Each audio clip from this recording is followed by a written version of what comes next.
Assalamualaikum warahmatullahi wabarakatuh. Selamat malam. Kami ingin mempresentasikan untuk memenuhi tugas final exam STEP Market Society.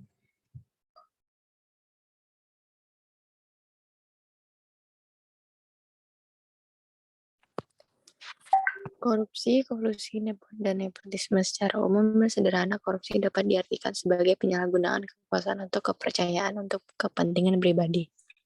Pengertian korupsi juga mencakup perilaku pejabat-pejabat di sektor publik, baik politisi maupun pegawai negeri dengan tujuan untuk memperkaya diri. Kolusi ialah suatu kerjasama melawan hukum antar penyelenggara negara atau penyelenggara negara dengan pihak lain yang merugikan orang lain, masyarakat maupun negara. Nepotisme adalah perbuatan melawan hukum yang dilakukan penyelenggara negara dengan tujuan untuk menguntungkan keluarga ataupun kelompoknya itu sendiri. Next slide. Pengelompokan korupsi. Satu kelompok delik yang dapat merugikan keuangan negara untuk perekonomian negara. Dua, kelompok delik penyuapan baik aktif yang menyuap maupun pasif yang disuap. Tiga, kelompok delik penggelapan.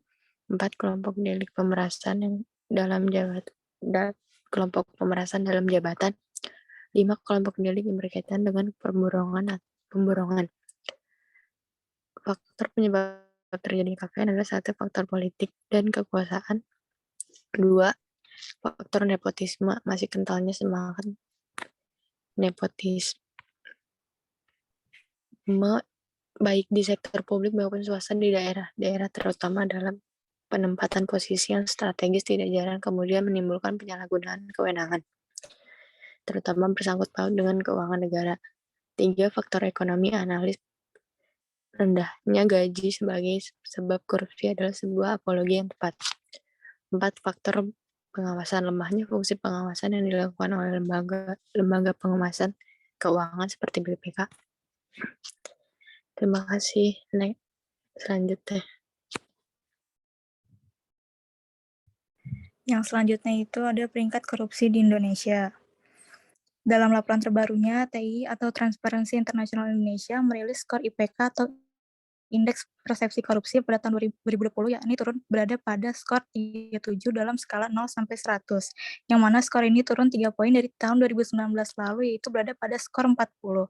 Skala 0 sampai 100 ini mengartikan bahwa skor 0 itu sangat korup dan untuk skor 100 itu sangat bersih dari korupsi.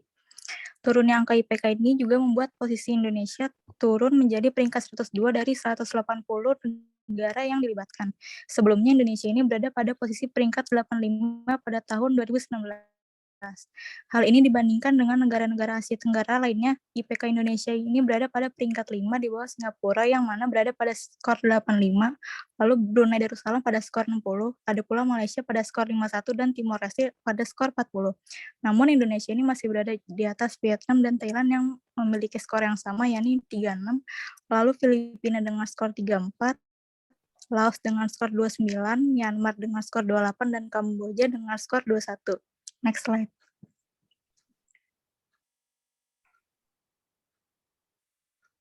Itu ada pengalaman Indonesia. Anjloknya peringkat IPK Indonesia pada tahun 2020 mengakibatkan penurunan pada beberapa sektor. Korupsi ini memang memiliki berbagai efek penghancuran yang hebat terhadap berbagai sisi kehidupan bangsa dan negara. Pada sektor ekonomi, yang mana sektor ekonomi ini sendiri menjadi sebagai pendorong utama kesejahteraan masyarakat. Berikut ini ada beberapa dampak dari turunnya IPK terhadap perekonomian Indonesia. Yang pertama itu dapat membuat penurunan ekonomi dan investasi menurun. Penanaman modal yang dilakukan oleh pihak dalam negeri dan asing yang semestinya bisa digunakan untuk membangun negara menjadi sulit sekali terlaksana karena permasalahan kepercayaan dan kepastian hukum dalam melakukan investasi selain masalah stabilitas.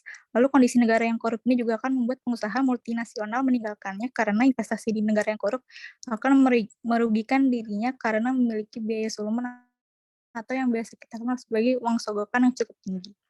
Lalu yang kedua itu terjadi penurunan produktivitas. Dengan semakin menurunnya pertumbuhan ekonomi dan investasi, maka hal ini akan membuat produktivitas semakin menurun juga karena seiring dengan terhambatnya sektor industri dan produksi untuk bisa berkembang lebih baik. Penurunan produktivitas ini juga akan menyebabkan permasalahan yang lain seperti tingginya angka PHK dan meningkatnya angka pengangguran. Lalu yang ketiga itu rendahnya kualitas barang dan jasa. Korupsi ini menimbulkan berbagai kekacauan di dalam sektor publik dengan mengalihkan investasi publik ke proyek-proyek lain, yang mana sogokan dan upahnya ini tersedia lebih banyak. Lalu yang keempat ini ada menurunnya pendapatan negara dari sektor pajak. Sebagian besar negara di dunia ini mempunyai sistem pajak yang menjadi perangkat penting untuk membiayai pengeluaran pemerintahannya dalam menyediakan barang dan jasa publik. Pajak berfungsi sebagai stabilitas harga sehingga dapat digunakan untuk mengendalikan inflasi dan di sisi lain pajak juga mempunyai fungsi redistribusi pendapatan. Kondisi penurunan pendapatan dari sektor pajak diperparah dengan kenyataan bahwa banyak sekali pegawai dan pejabat pajak yang bermain untuk mendapatkan keuntungan pribadi dan memperkaya diri sendiri. Lalu yang terakhir, yang kelima itu ada meningkatnya hutang negara. Kondisi perekonomian dunia yang mengalami resesi dan hampir melanda semua negara termasuk Amerika Serikat dan negara-negara Eropa lainnya, memaksa negara-negara tersebut untuk melakukan hutang untuk mendorong perekonomiannya yang sedang melambat karena resesi dan menutup biaya anggaran yang defisit, atau untuk membangun infrastruktur penting. Korupsi yang terjadi di Indonesia tentunya akan meningkatkan hutang luar negeri yang semakin besar. Next slide.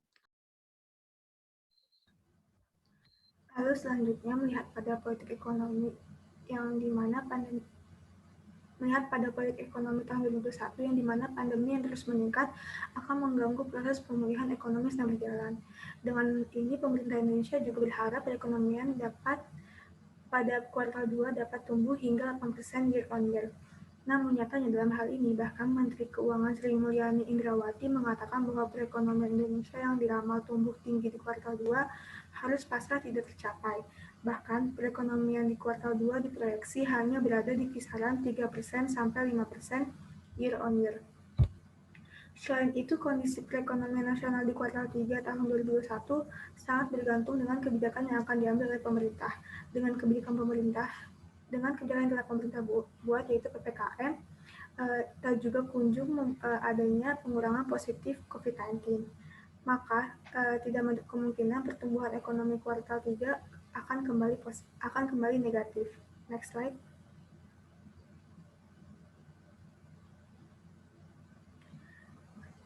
Lalu dalam hal ini Bappenas menyebut 2022 akan menjadi tahun kunci pemulihan ekonomi. Dalam hal ini juga tahun 2022 akan penuh dengan tantangan. Seperti yang diketahui bahwa dalam tahun 2022, indikator ekonomi makro untuk penyusunan RAPBN 2022 itu pertumbuhan ekonomi 5,2% sampai 5,8% dengan kebijakan fiskal yang merujuk pada pemulihan ekonomi dan reformasi struktural. Perlu diketahui adanya hambatan dan peluang untuk menuju pemulihan ekonomi tahun 2022. Yang dalam hambatan adanya tentunya COVID-19 yang terus meningkat akan menjadi penghambat di perekonomian tahun 2022.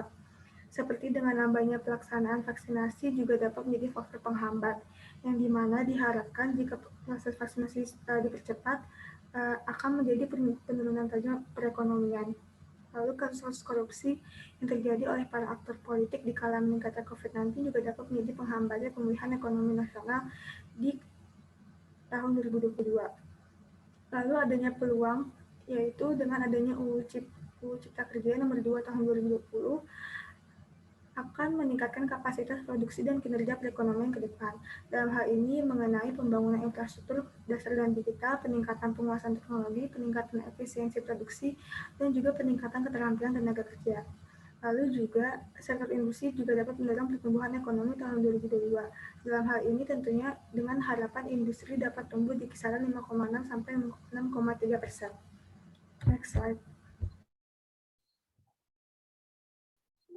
Selanjutnya ada teori Marxian set theory. Teori ini dimulai dengan asumsi bahwa masyarakat terpolarisasi ke dalam kelas-kelas yang terpisah. Sebagaimana yang kita ketahui, tiap kelas itu mempunyai kepentingan yang berbeda-beda yang tidak bisa dikompres ke dalam sebuah kebijakan yang dapat menyenangkan setiap orang.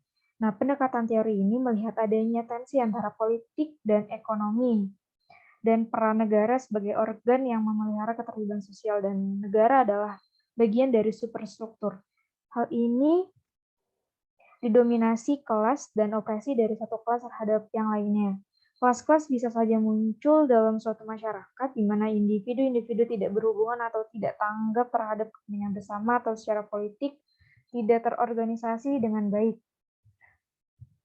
Dalam teori negara Marxian digunakan beberapa asumsi. Yang pertama itu bahwa konflik yang tak terdamaikan ada di antara kepentingan-kepentingan ekonomi kelas yang terdapat dalam masyarakat.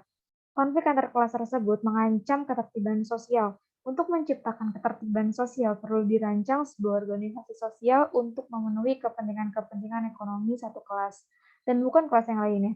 Dengan demikian, ketertiban sosial harus menindas satu kelas dan ini akan mengakibatkan konflik sosial dan negara yang berfungsi sebagai memelihara ketertiban sosial dari organ penindasan kelas tersebut. Nah, lalu apakah teori ini sangat berhubungan dengan kasus korupsi? Tentu iya, karena dalam teori ini negara mempunyai intervensi yang sangat besar terhadap ekonomi. Jadi, adanya peluang dan kemungkinan-kemungkinan bagi pemerintah untuk melakukan korupsi, kolusi, dan nepotisme.